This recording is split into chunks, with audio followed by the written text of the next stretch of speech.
মুসার বৃত্তান্ত তোমার কাছে পৌঁছেছে কি? সে যখন আগুন দেখল তখন তার পরিবারবর্গকে বলল, তোমরা এখানে থাকো, আমি আগুন দেখেছি, সম্ভবত আমি তোমাদের জন্য তা হতে কিছু জ্বলন্ত আঙ্গার আনতে পারবো, অথবা ওর নিকট কোন পথ প্রদর্শক পাব। অতঃপর সে যখন আগুনের নিকট আসলো তখন আহ্বান করে বলা হলো, হে মুসা, আমি তোমার প্রতিপালক, অতএব তোমার জুতা খুলে ফেল, কারণ তুমি পবিত্র তুয়া উপত্যকায় রয়েছ এবং আমি তোমাকে মনোনীত করেছি। অতএব যা ওহী প্রেরণ করা হচ্ছে তুমি তা মনোযোগের সাথে শ্রবণ কর। আমি আল্লাহ, আমি ছাড়া কোন মাবুদ নাই। অতএব আমার ইবাদত কর এবং আমার শরণার্থে নামাজ কায়েম কর। কিয়ামত অবশ্যম্ভাবী। আমি এটা গোপন রাখতে চাই যাতে প্রত্যেকেই নিজ কর্মানুযায়ী ফল লাভ করতে পারে। সুতরাং যে ব্যক্তি কিয়ামতে বিশ্বাস করে না ও নিজ প্রবৃত্তির অনুসরণ করে, সে যেন তোমাকে তাতে বিশ্বাস স্থাপনে নিবৃত না করে, নিবৃত হলে তুমি ধ্বংস হয়ে যাবে। আল্লাহ বলেন, হে মুসা, তোমার দক্ষিণ হস্তে ওটা কি? সে বলল, এটা আমার লাঠি, আমি এতে ভর দিই এবং এটা দ্বারা আঘাত করে আমি আমার মেষপালের জন্য বৃক্ষপত্র ফেলে থাকি এবং এটা আমার অন্যান্য কাজেও লাগে। আল্লাহ বললেন, হে মুসা, তুমি এটা নিক্ষেপ কর। অতঃপর সে তা নিক্ষেপ করল, সাথে সাথে তা সাপ হয়ে ছুটতে লাগলো। তিনি বললেন, তুমি একে ধর, ভয় করো না, আমি একে এর পূর্বরূপে ফিরিয়ে দিব এবং তুমি তোমার হাত বগলে রাখো, এটা বের হয়ে আসবে নির্মল উজ্জ্বল হয়ে অপর এক নিদর্শন স্বরূপ। এটা এই জন্য যে আমি তোমাকে দেখাবো আমার মহা নিদর্শনগুলোর কিছু। ফিরআউনের নিকট যাও, সে সীমালঙ্ঘন করেছে। মুসা বলল, হে আমার প্রতিপালক, আমার বক্ষ প্রশস্ত করে দিন এবং আমার কর্ম সহজ করে দিন, আমার জিহ্বার জোরটা দূর করে দিন, যাতে তারা আমার কথা বুঝতে পারে। আমার জন্য করে দিন একজন সাহায্যকারী আমার স্বজনবর্গের মধ্য হতে, আমার ভাই হারুনকে তার দ্বারা আমার শক্তি সুদৃঢ় করুন এবং তাকে আমার কর্মের অংশী করুন, যাতে আমরা আপনার পবিত্রতা ও মহিমা ঘোষণা করতে পারি প্রচুর এবং আপনাকে স্মরণ করতে পারি অধিক। আপনি তো আমাদের সম্মুখ দ্রষ্টা। তিনি আল্লাহ বললেন, হে মুসা, তুমি যা চেয়েছ তা তোমাকে দেয়া হল এবং আমি তো তোমার প্রতি আরো একবার অনুগ্রহ করেছিলাম, যখন আমি তোমার মায়ের অন্তরে ইঙ্গিত দ্বারা নির্দেশ দিয়েছিলাম, যা ছিল নির্দেশ করবার এই মর্মে যে তুমি তাকে সিন্ধুকের মধ্যে রাখো, অতঃপর তা দরিয়ায় ভাসিয়ে দাও, যাতে দরিয়া ওকে তীরে ঠেলে দেয়, ওকে আমার শত্রু ও তার শত্রু নিয়ে যাবে। আমি আমার নিকট হতে তোমার উপর ভালোবাসা ঢেলে দিয়েছিলাম, যাতে তুমি আমার চোখের সামনে প্রতিপালিত হও। যখন তোমার ভগ্নী এসে বলল, আমি কি তোমাদেরকে বলে দিব কে এই শিশুর ভার নেবে, তখন আমি তোমাকে তোমার মায়ের নিকট ফিরিয়ে দিলাম, যাতে তার চক্ষু জুড়ায় এবং সে দুঃখ না পায়, এবং তুমি এক ব্যক্তিকে হত্যা করেছিলে। অতঃপর আমি তোমাকে মনোপীড়া হতে মুক্তি দিই। আমি তোমাকে বহু পরীক্ষা করেছি। অতঃপর তুমি কয়েক বছর মাদিয়ানবাসীদের মধ্যে ছিলে, হে মুসা, এরপরে তুমি নির্ধারিত সময়ে উপস্থিত হলে এবং আমি তোমাকে আমার নিজের জন্য প্রস্তুত করে নিয়েছি।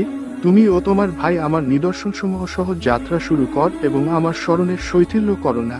তোমরা দুজন ফিরআউনের নিকট যাও, সে তো সীমালঙ্ঘন করেছে, তোমরা তার সাথে নম্র কথা বলবে, হয়তো সে উপদেশ গ্রহণ করবে অথবা ভয় করবে। তারা বলল, হে আমাদের প্রতিপালক, আমরা আশঙ্কা করি যে সে আমাদেরকে দ্রুত শাস্তি দিতে উদ্যত হবে অথবা অন্যায় আচরণের সীমালঙ্ঘন করবে।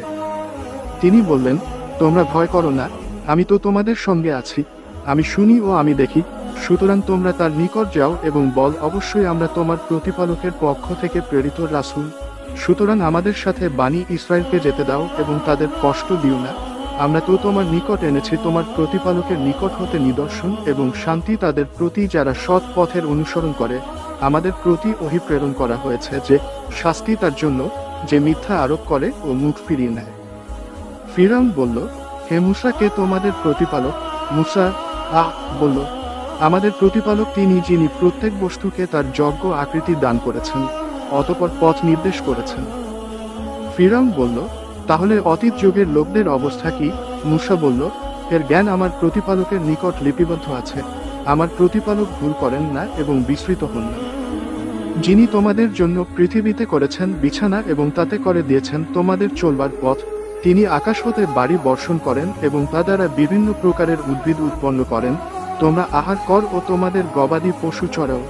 অবশ্যই এতে নিদর্শন আছে বিবেক সম্পন্নদের জন্য। আমি মৃত্তিকা হতে তোমাদের সৃষ্টি করেছি, তাতেই তোমাদেরকে ফিরিয়ে দিব এবং তা হতে পুনর্বার বের করব। আমি তো তাকে আমার সমস্ত নিদর্শন দেখিয়েছিলাম, কিন্তু সে মিথ্যা আরোপ করেছে ও অমান্য করেছে। সে বলল, হে মূসা, তুমি কি আমাদের নিকট এসেছো তোমার জাদু দ্বারা আমাদেরকে আমাদের দেশ হতে বহিষ্কার করে দেওয়ার জন্য? আমরাও অবশ্যই তোমার নিকট উপস্থিত করব এর অনুরূপ জাদু। সুতরাং আমাদের ও তোমার মাঝে নির্ধারণ কর এক নির্দিষ্ট সময় ও এক মধ্যবর্তী স্থান, যার ব্যতিক্রম আমরাও করব না এবং তুমিও করবে না। মূসা বলল, তোমাদের নির্ধারিত সময় উৎসবের দিন এবং যেই দিন পূর্বাহ্নে জনগণকে সমবেত করা হবে। অতঃপর ফিরাউন উঠে গেল এবং পরে তার কৌশলসমূহ একত্রিত করল এবং তৎপর আসলো। মূসা তাদেরকে বলল, দুর্ভোগ তোমাদের, তোমরা আল্লাহর প্রতি মিথ্যা আরোপ করো না, করলে তিনি তোমাদেরকে শাস্তি দ্বারা সমূলে ধ্বংস করবেন। যে মিথ্যা উদ্ভাবন করেছে সেই ব্যর্থ হয়েছে। তারা নিজেদের মধ্যে নিজেদের কথা সম্বন্ধে বিতর্ক করল এবং তারা গোপনে পরামর্শ করল। তারা বলল, এই দুজন অবশ্যই জাদুকর। তারা চায় তাদের জাদু দ্বারা তোমাদেরকে তোমাদের দেশ হতে বহিষ্কৃত করতে এবং তোমাদের উৎকৃষ্ট জীবন ব্যবস্থার অস্তিত্ব নাশ করতে। অতএব তোমরা তোমাদের জাদু ক্রিয়া সংহত কর, অতঃপর সারিবদ্ধ হয়ে উপস্থিত হও এবং যে আজ জয়ী হবে সেই সফল হবে। তারা বলল, হে মূসা, হয় তুমি নিক্ষেপ কর অথবা আমরাই নিক্ষেপ করি। মূসা বলল, বরং তোমরাই নিক্ষেপ কর। তাদের জাদুর প্রভাবে আকস্মাৎ মূসার মনে হলো যে তাদের দড়ি ও লাঠিগুলি ছুটাছুটি করছে। মূসা তার অন্তরে কিছু ভীতি অনুভব করল। আমি বললাম, ভয় করো না, তুমি প্রবল, তোমার ডান হাতে যা আছে তা নিক্ষেপ করো। এটা তারা যা করেছে তা গ্রাস করে ফেলবে। তারা যা করেছে তা তো শুধু জাদুকরের কৌশল, জাদুকর যেখানেই আসুক সফল হবে না। অতঃপর জাদুকররা সিজদাবনত হলো ও বলল, আমরা হারুন ও মূসার প্রতিপালকের প্রতি ঈমান আনলাম। ফিরআউন বলল, কি, আমি তোমাদের অনুমতি দেওয়ার পূর্বেই তোমরা মূসাতে বিশ্বাস স্থাপন করলে? দেখছি সে তো তোমাদের প্রধান, সে তোমাদেরকে জাদু শিক্ষা দিয়েছে। সুতরাং আমি তো তোমাদের হস্তপদ বিপরীত দিক হতে কর্তন করবই, আর তোমরা অবশ্যই জানতে পারবে আমাদের মধ্যে কার শাস্তি কঠোরতর ও অধিক স্থায়ী। তারা বলল, আমাদের নিকট যে স্পষ্ট নিদর্শন এসেছে তার উপর এবং যিনি আমাদেরকে সৃষ্টি করেছেন তার উপর তোমাকে কিছুতেই আমরা প্রাধান্য দিব না। সুতরাং তুমি কর যা তুমি করতে চাও, তুমি তো শুধু এই পার্থিব জীবনের উপর কর্তৃত্ব করতে পারো। আমরা আমাদের প্রতিপালকের উপর ঈমান এনেছি যাতে তিনি ক্ষমা করেন আমাদের অপরাধ সমূহ এবং তুমি আমাদেরকে যে জাদু করতে বাধ্য করেছ তা, আর আল্লাহ শ্রেষ্ঠ ও স্থায়ী, যে তার প্রতিপালকের নিকট অপরাধী হয়ে উপস্থিত হবে তার জন্য তো আছে জাহান্নাম, সেথায় সে মরবেও না, বাঁচবেও না। আর যারা তার নিকট উপস্থিত হবে মুমিন অবস্থায় সৎকর্ম করে, তাদের জন্য আছে উচ্চ মর্যাদা স্থায়ী জান্নাত, যার পাদদেশে নদীসমূহ প্রবাহিত, সেখানে তারা স্থায়ী হবে এবং এই পুরস্কার তাদেরই যারা পবিত্র। আমি অবশ্যই মূসার প্রতি প্রত্যাদেশ করেছিলাম এ মর্মে, আমার বান্দাদেরকে নিয়ে রজনীযোগে বহির্গত হও এবং তাদের জন্য সমুদ্রের মধ্য দিয়ে এক শুষ্ক পথ নির্মাণ কর। পশ্চাৎ হতে এসে তোমাকে ধরে ফেলা হবে এই আশঙ্কা করো না এবং ভয় করো না। অতঃপর ফিরআউন সৈন্য বাহিনী সহ তাদের পশ্চাৎধাবন করল। অতঃপর সমুদ্র তাদেরকে সম্পূর্ণরূপে নিমজ্জিত করল, আর ফিরআউন তার সম্প্রদায়কে পথভ্রষ্ট করেছিল এবং সৎপথ দেখায় নাই। হে বানি ইসরায়েল, আমি তো তোমাদেরকে তোমাদের শত্রু হতে উদ্ধার করেছিলাম। আমি তোমাদেরকে প্রতিশ্রুতি দিয়েছিলাম তুর পর্বতের দক্ষিণ পার্শ্বে এবং তোমাদের নিকট মান্না ও সালাওয়াত প্রেরণ করেছিলাম। তোমাদেরকে আমি যা দান করেছি তা হতে ভালো ভালো বস্তু আহার কর এবং এই বিষয়ে সীমালঙ্ঘন করো না, করলে তোমাদের উপর আমার ক্রোধ অবধারিত এবং যার উপর আমার ক্রোধ অবধারিত সে তো ধ্বংস হয়ে যায়। এবং আমি অবশ্যই ক্ষমাশীল তার প্রতি, যে তওবা করে ও সৎপথে অবিচলিত থাকে। হে মূসা, তোমার সম্প্রদায়কে পশ্চাতে ফেলে তোমাকে তোরা করতে বাধ্য করল কিসে? সে বলল, এই তো তারা আমার পশ্চাতে, এবং হে আমার প্রতিপালক, আমি তোরাই আপনার নিকট আসলাম, আপনি সন্তুষ্ট হবেন এই জন্য। তিনি বললেন, আমি তোমার সম্প্রদায়কে পরীক্ষায় ফেলেছি তোমার চলে আসার পর এবং সামেরই তাদেরকে পথভ্রষ্ট করেছে। অতঃপর মূসা তার সম্প্রদায়ের নিকট ফিরে গেল ক্রুদ্ধ ও ক্ষুব্ধ হয়ে। সে বলল, হে আমার সম্প্রদায়, তোমাদের প্রতিপালক কি তোমাদেরকে এক উত্তম প্রতিশ্রুতি দেন নাই? তবে কি প্রতিশ্রুত কাল তোমাদের নিকট সুদীর্ঘ হয়েছে? না তোমরা চেয়েছ তোমাদের প্রতি আপতিত হোক তোমাদের প্রতিপালকের ক্রোধ, যে কারণে তোমরা আমার প্রতি প্রদত্ত অঙ্গীকার ভঙ্গ করলে? তারা বলল, আমরা তোমার প্রতি প্রদত্ত অঙ্গীকার স্বেচ্ছায় ভঙ্গ করি নাই, তবে আমাদের উপর চাপিয়ে দেয়া হয়েছিল লোকের অলঙ্কারের বোঝা এবং আমরা তা অগ্নিকুণ্ডে নিক্ষেপ করি, অনুরূপভাবে সামেরীয় নিক্ষেপ করে। অতঃপর সে তাদের জন্য গড়ল এক বৎস, এক অবয়ব, যা হাম্বা রব করত। তারা বলল, এটা তোমাদের মা বুধ এবং মূসার মা বুধ, কিন্তু মূসা ভুলে গেছে। তবে কি তারা ভেবে দেখে না যে ওটা তাদের কথায় সাড়া দেয় না এবং তাদের কোন ক্ষতি অথবা উপকার করবার ক্ষমতাও রাখে না? হারুন তাদেরকে পূর্বেই বলেছিল, হে আমার সম্প্রদায়, এটা দ্বারা তো শুধু তোমাদেরকে পরীক্ষায় ফেলা হয়েছে। তোমাদের প্রতিপালক দয়াময়, সুতরাং তোমরা আমার অনুসরণ কর এবং আমার আদেশ মেনে চল।